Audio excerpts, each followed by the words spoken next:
A very good day, everyone. Thank you for tuning in. This is your host, Vriddhi Kumtekar, for today. Today's episode of Smart Talks by Lincoln University of Business Management. Today, we'll be talking about one of my favorite topics, the art of unconditional self love and nurturing your worth beyond achievements. I am very excited and thrilled to announce our amazing, honored guest today.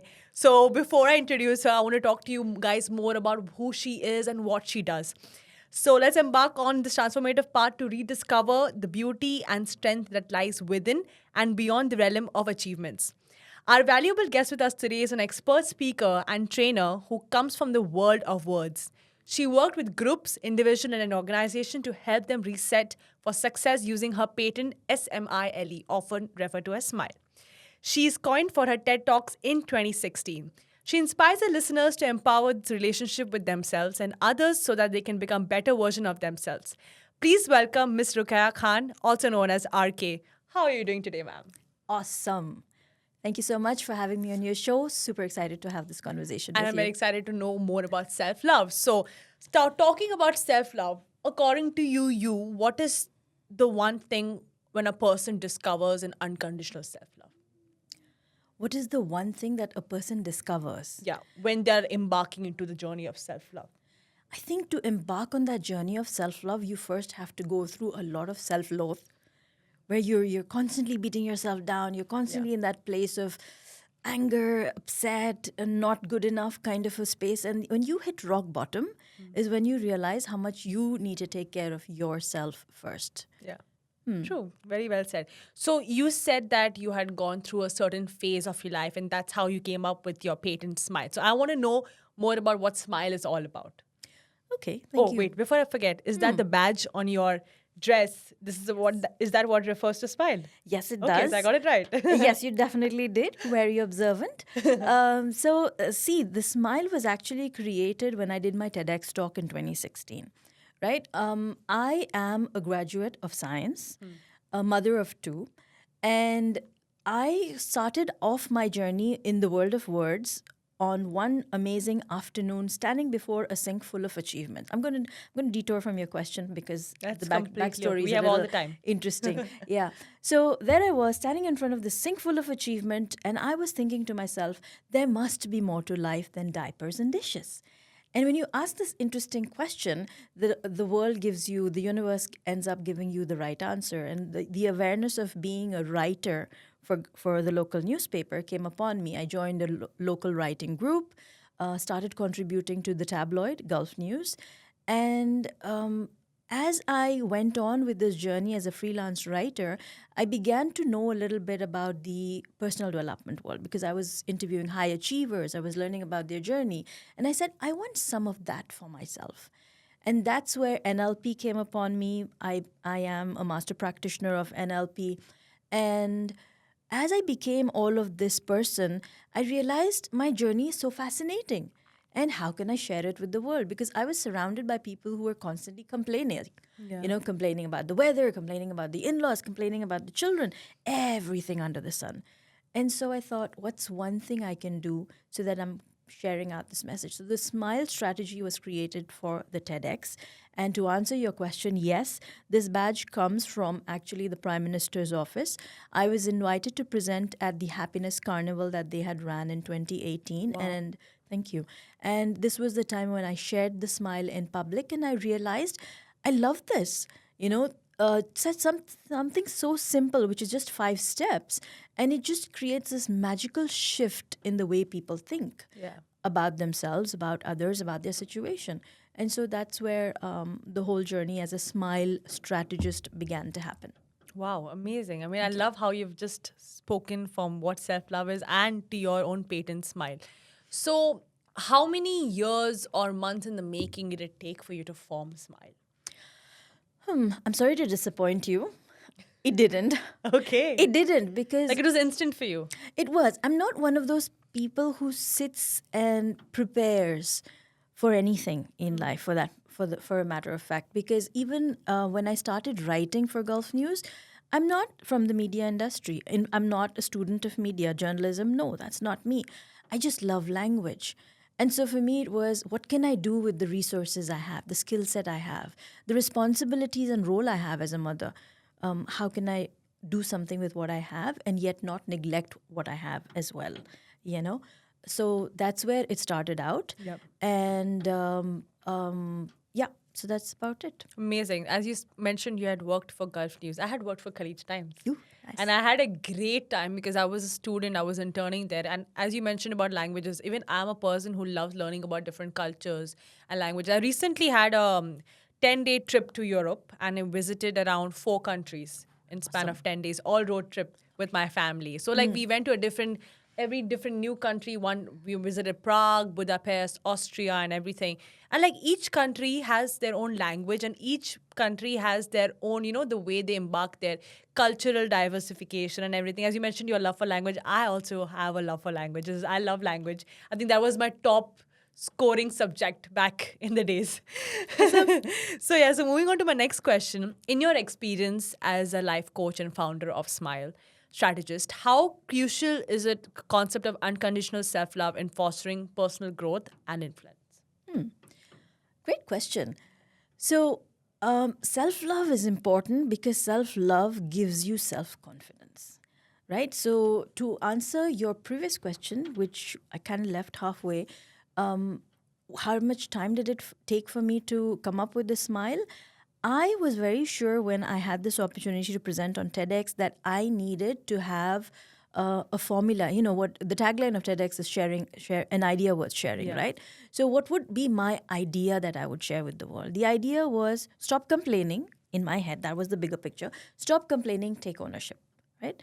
So, on that talk, I talk about how you move from feeling stuck to unstuck using gratitude and acceptance. And I say acceptance comes when you smile, right? Gratitude we're taught when we're little. Yeah. And acceptance, now that's the rough one. Now, how can you come to acceptance? I sat down and wrote down words. And I literally sat in silence with myself. And I wrote down words. I wrote grow, I wrote respect, I wrote smile. And smile jumped at me. And then I elaborated on it. To be very, very honest and transparent with you, when I presented my TEDx, I didn't know the full form of the smile. I actually had to refer my notes and the presentation slides. But that's the beauty of it. The more I started speaking and sharing about it, doing workshops, doing sessions in schools, universities, the more I began to understand how flawless it is. Because when the audience asks you those questions, Yeah. that's when you begin to understand the wisdom in it, because it isn't mine. It's literally something that I received as a download and proceeded to do something with it as a gift. Amazing. And to go back to your question right now about confidence and how important it is super important to take care of yourself, to love yourself. Yes, I did go through a rough patch. My next question is about that. When did you hit the rock bottom? If yes, how? Yeah. So 2017, 16 was the TEDx. Was ready to fly, thinking that this is what I'm going to do in life. My children are leaving the nest, and I thought, okay, now is my time to focus on me. However, what happens is we make plans, and God decides for us. So what happened is they left, and as they began to leave, the reality of those emotions hit me. You know, my role as a mom is very important to me. So when your children are leaving, someone inside of you says, now focus on yourself. And then there's that mother who says, who are you kidding? Who are you going to be? You know? So as they left, I felt myself crumbling a little bit. And then the next blow I received was losing my dad. Oh my God, I'm so sorry. Yes. So when I lost Papa, it just felt like one blow after another, and then you're almost knocked out. However, there's this expectation that everybody has of you. I'm the only child, so there's the expectation that you have to be strong. There's that expectation that you are going to take care of your mom and everything else for the family, for everybody. So I continued to be strong for others, and in the process began to crumble further. And that for me was rock bottom. And it took me some time to come out and focused on self-love, focused on myself. I had a very close uncle of mine who visited home for condolences, and he gave me this really awesome piece of advice. He said, Beta, there are 4 things on which your life stands, 4 pillars: love, respect, trust, and hope. Right? And he said, these are the 4 things we're always expecting from others. And we're always upset and agitated because the other person won't give you love, won't give you respect, won't give you hope, won't give you trust. Exactly. Yeah, but you're the one who has to give it to yourself first. Then others can. Yeah, because they need to know how you understand love. How someone respects me, I should translate that to them so that they know how to respect me. So in some cultures, when an elder walks in, you stand up. Yeah. That's a sign of respect. In some cultures, they don't. Yeah. But if that person walks into a room and nobody stands up, they might feel disrespected. However, if they're in the room and an elder or a senior walks in and they stand up, then the people in the room will feel and understand and say, oh, that's their language of respect. And so they stand up. It's like, leading by example. Yeah.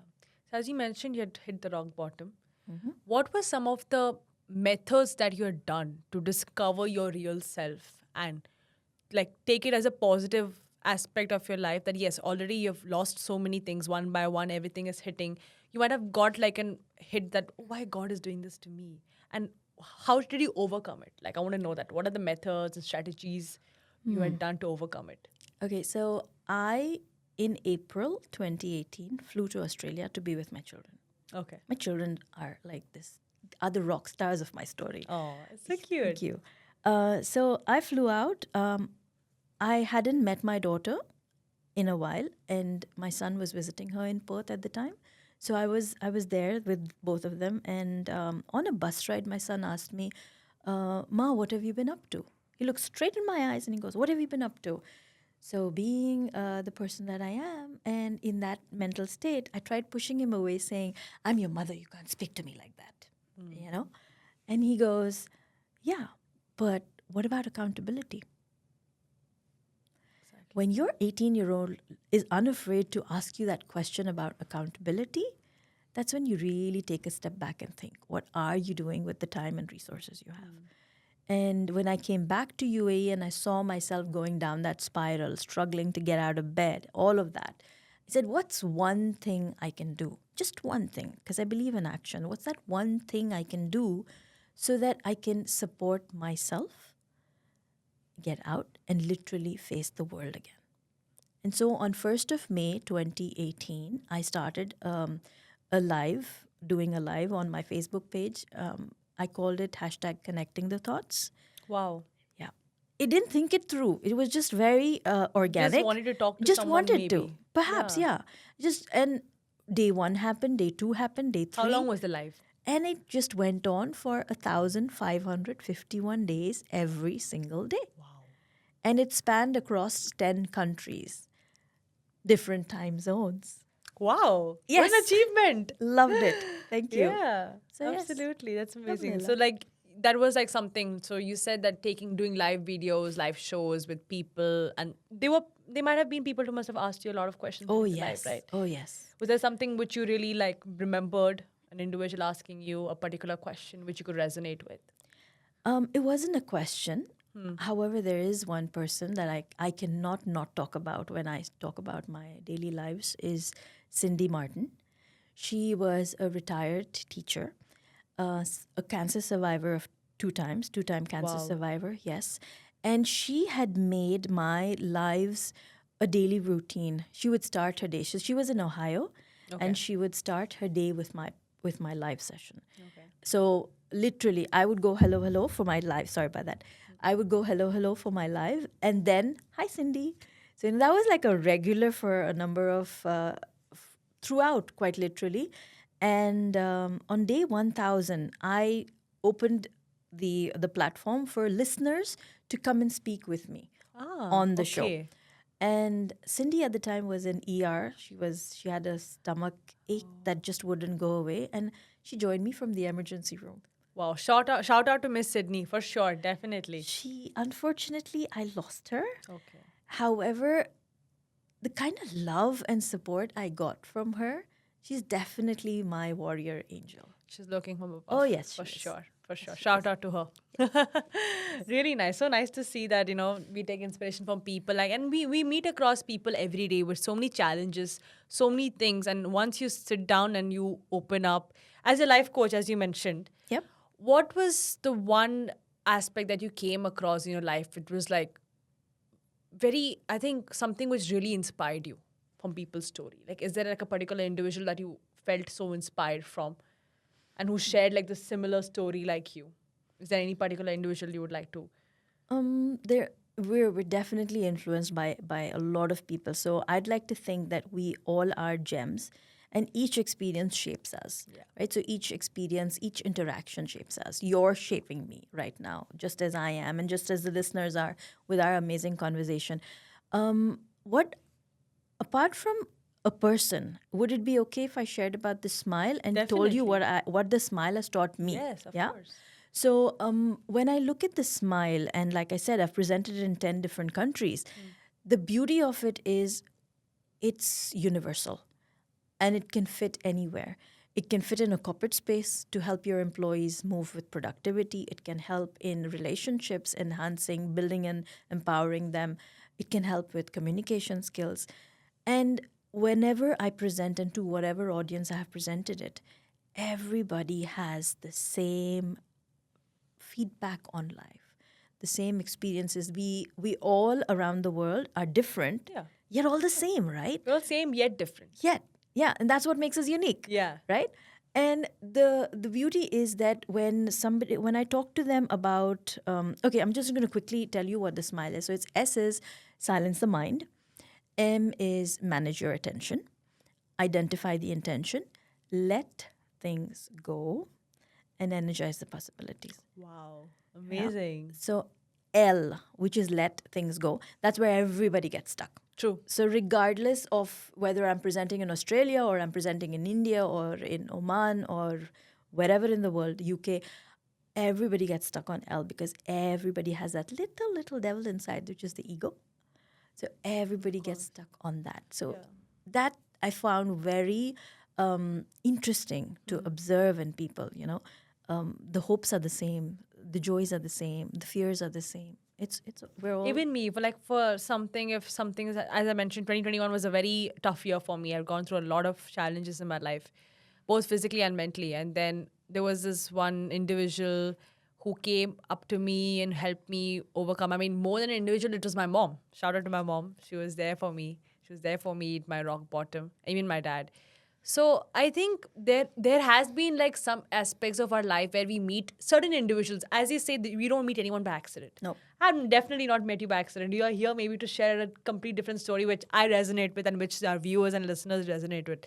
So I think every individual teaches us something or the other in life. So my next question is about an individual. So what are some common challenges individuals face while trying to detach their worth from their accomplishments, and how can these challenges be addressed or overcome? Okay. The common challenges we face are our upbringing. A lot of times as parents with good intention, teachers with great intention, we tend to push our children, the young ones, to do better. And we fail to kind of reiterate that you're already good. We tell them to do better. Can't you do better than this? So 97 out of 100, where did the 3 marks go? Oh, yeah. Appreciate the 97 first and then work towards building that extra. Let them know they're good as they are. We have all, again, with good intention, I'd like to believe that every person comes to you with good intention, even if at that moment it may not look like it. But they have in some shape or form impacted you, right? Yeah. So the labels we wear is what influences the decisions we take. So to answer your question, how does a person rise above it? How do they deal with it? Is to understand that you are not the label you are wearing. If somebody says you are always late, you're not always late. You're not that person who's always going to be late. You can make that shift. And it starts with one simple action. Exactly. Actions speak louder than words. Yep. So moving on to my next question. As you have experience being a life coach, and how does embracing unconditional self-love contribute to an individual's personal and professional growth?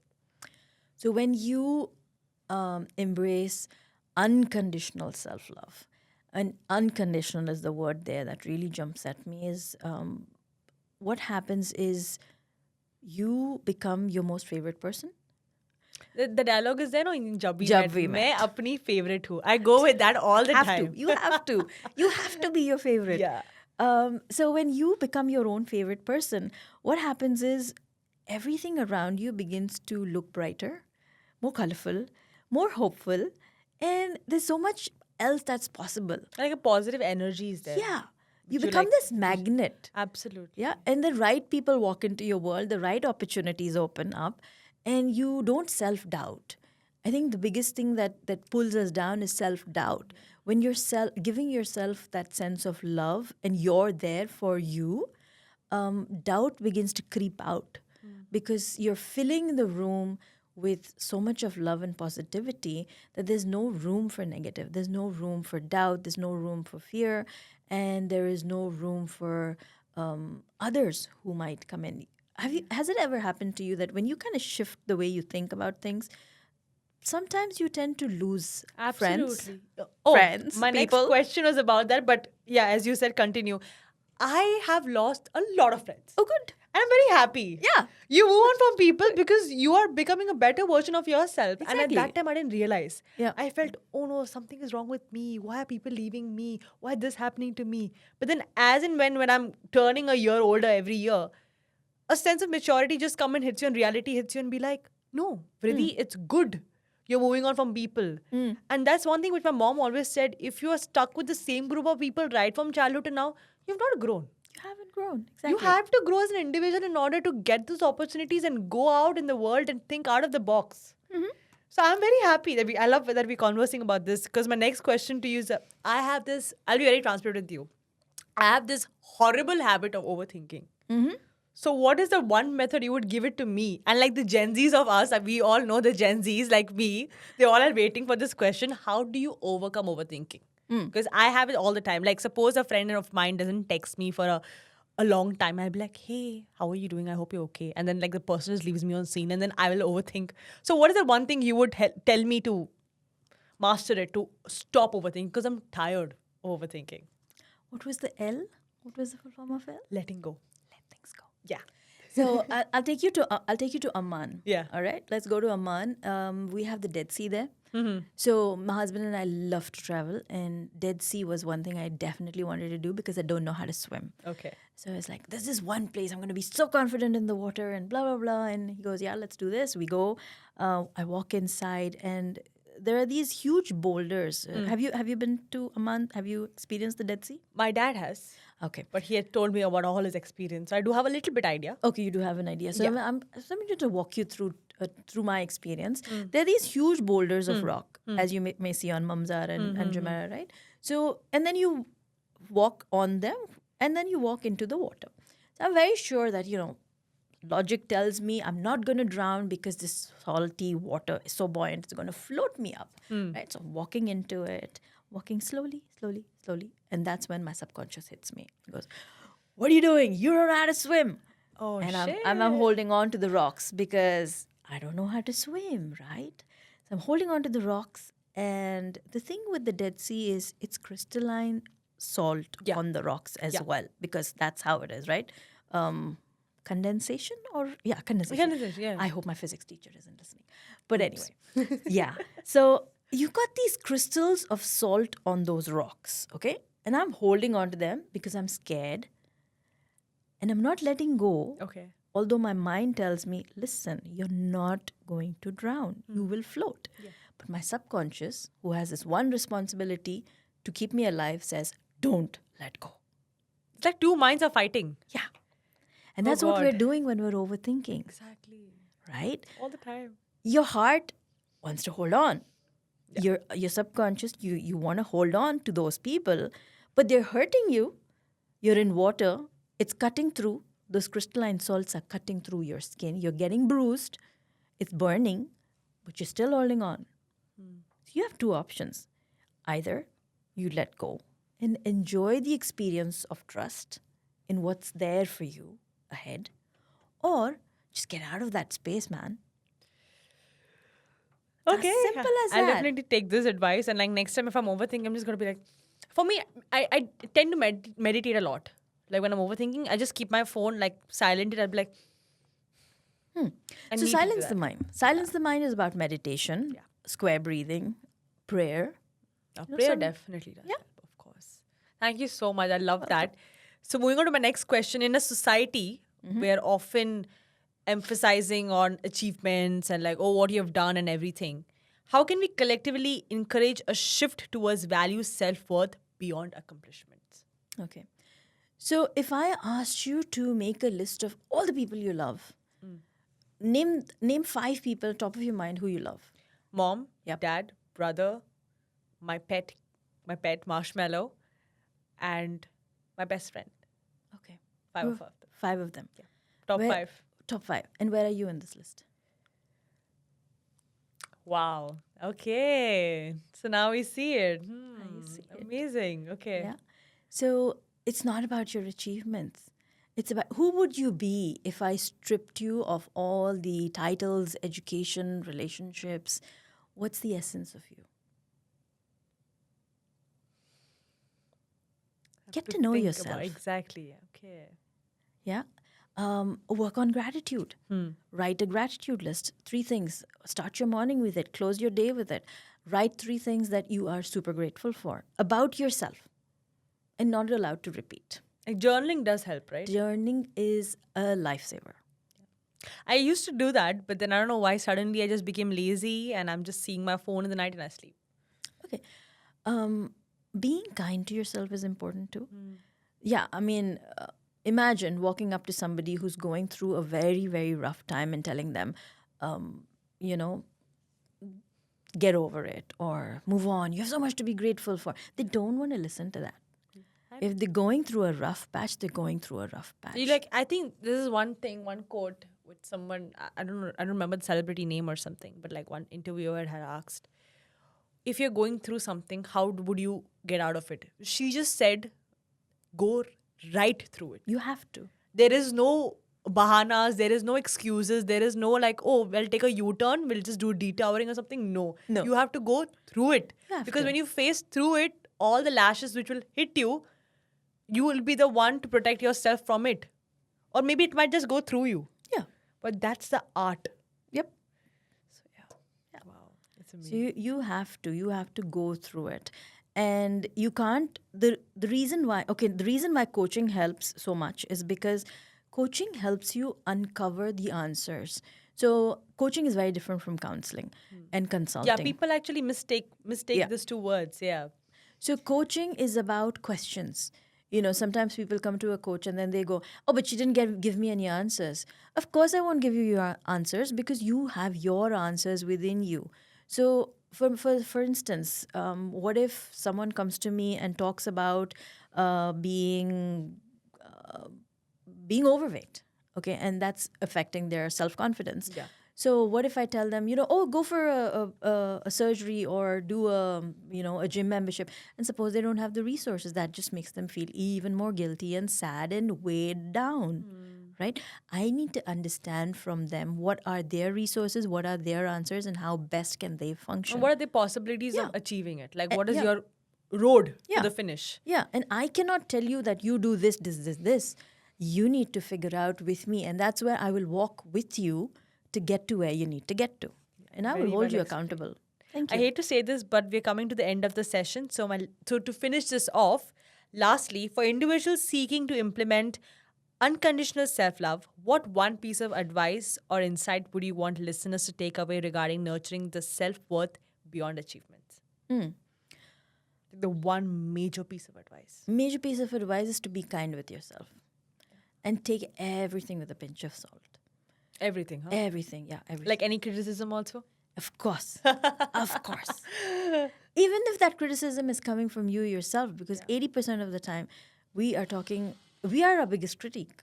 Right? Even my mom, she just, if I say I'm looking good, No, remove it. Not looking good. She'll be like straight up to your face. She's That's like what the moms she's the do. biggest supporter and biggest critic of my life. She's I your would say. reality check. She is my reality. Let's just put it that way. Yes. She's a reality check. Absolutely. However, she's looking at life from her eyes, right? So there are times when I might want to do certain things. However, what happens is things unfold in a different way. And I actually have to go to my kids and if I'm not doing stuff the way I do, they're my reality check. I have one who's my cheerleader, my daughter, and my son's my reality check because he'll tell me things as they are to my face. And the elder one will cheer me on, saying, Mom, you got this. That helps. That's so nice. Just being kind to yourself. To answer kind your to yourself. question, be kind to yourself. Take everything with a pinch of salt and trust the process. If something's gone wrong along the way, it's okay. What have you learned from it? Don't beat yourself down too much and don't be in a rush to stand up. You know, when you have a fall, maybe someone said something to you, maybe you said something to yourself and you kind of feeling a little, broken. Take some time to understand what actually went down. Time heals everything. It does. And it shapes you. I wouldn't say it heals everything. Have I gotten over my loss? No. Not yet. It changes you. Loss changes you. Some hurts change you. They break you. They mold you. Yeah. If you chisel a rock and you shape it and polish it, it changes, right? Due to the friction. But that's how it is shaped. That's how it shines. Wow. Hate to say this, but that's the end and that's the wrap. Thank you so much, Ms. Ruqya. I learned, I'm pretty sure the viewers are also taking down notes from the overthinking session that we had. But I really, really, really enjoyed. Thank you so, so much. I've learned so much about what self-worth and self-love is all about. It's basically having the power within yourself and how you nurture it. True. And so that's the end of our session, guys. Thank you for staying till the end and watching this. And for our listeners, if you all want to speak about this, to continue this conversation online, please make sure to see our Instagram, Facebook, and LinkedIn page of Smart Talks by LUBM. Until next time, I'll still be your host, Riddhi Kumtekar. Stay tuned. See you guys for the next session. Bye.